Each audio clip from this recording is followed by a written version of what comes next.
In attempting to sum up my love for Auntie mimang in words, I found myself thinking about some of the more vivid memories that distinguish the time that we spent together. What really stood out to me, for some reason, were my memories of Auntie Mimang the cook. Being a Filipino of Valenzuela and the son of Mario Valenzuela Jr., it makes sense that I was born with a love for food.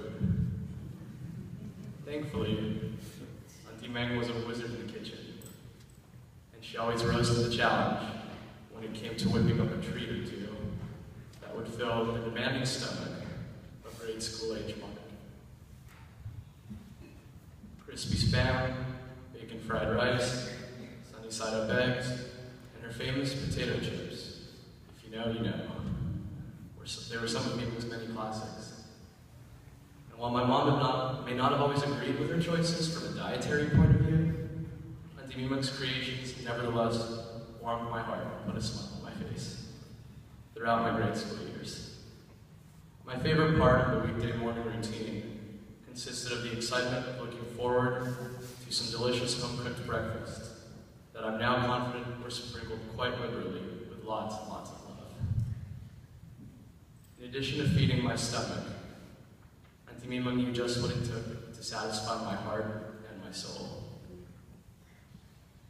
Even when she was robbed of the ability to speak, Auntie Mimang was never stripped of her ability to communicate, especially when it came to connecting with me and with others on a deeper level.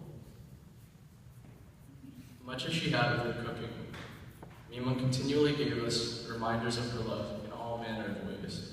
Her hums and jingles, her sometimes bone-crushing hugs, and her kisses, which felt just as perfect to me as a 22-year-old as they had when I was growing up. I was fortunate enough to have the opportunity to house sit for Derek, AR, and Michelle during their recent trip abroad to Europe. During this span, I was able to take advantage of a much-needed week of catching up with Auntie Mimang. Between trying to decipher Kuya Jose's frantic Tagalog and driving up and down the hills of PV among thick walls of fog, it was clear that I had my work a bit cut out for me. On top of matters, it seemed as though Auntie Mimang wasn't quite herself. Being that Mimang hadn't been exhibiting much of an appetite during my stay, I tried to take advantage of her notorious sweet tooth by picking up a pie for her from Marie Callender's. Double cream blueberry to be exact, one of her favorites.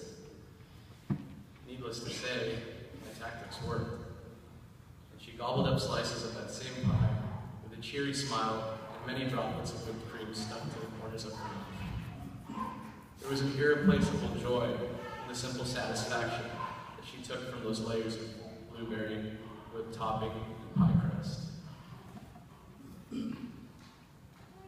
During this brief span of caring for my auntie, I felt a sense of sincere, filling happiness. The same joy that I'm sure Mimang experienced in taking such wonderful care of me all those years ago. The gratification that comes with living unconditionally, putting one's family first, and learning to give rather than to receive. These defining principles, which Mimang clearly embodied and lived her life by on a daily basis, again demonstrated just how simple our auntie's recipe for a well-lived life truly was. Unlike many of her Chef Mimang originals, which consisted of indulgent plates of bacon, Vienna sausage, etc., the ingredients to Mimang's own secret recipe for a complete life were homegrown, organic, and additive-free. All it took were some generous portions of love and laughter, some big scoops of purpose, commitment, optimism, and faith. The willingness to think and focus, which was often brought to play by a game show or two, and a side of music, a splash of melody, all of this served family style, of course. Oh, and maybe a beef dish or two, which in Mimang's case came in the form of baka, my beloved, if overweight, dog-cow hybrid indeed.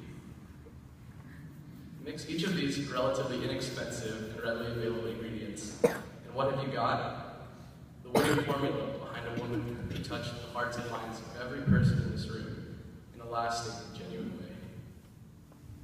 I could go well into the night trying to list all the adjectives that sum up my love for my dearest Auntie, but ultimately, no words would truly do justice to the impact that she had on my life and my worldview.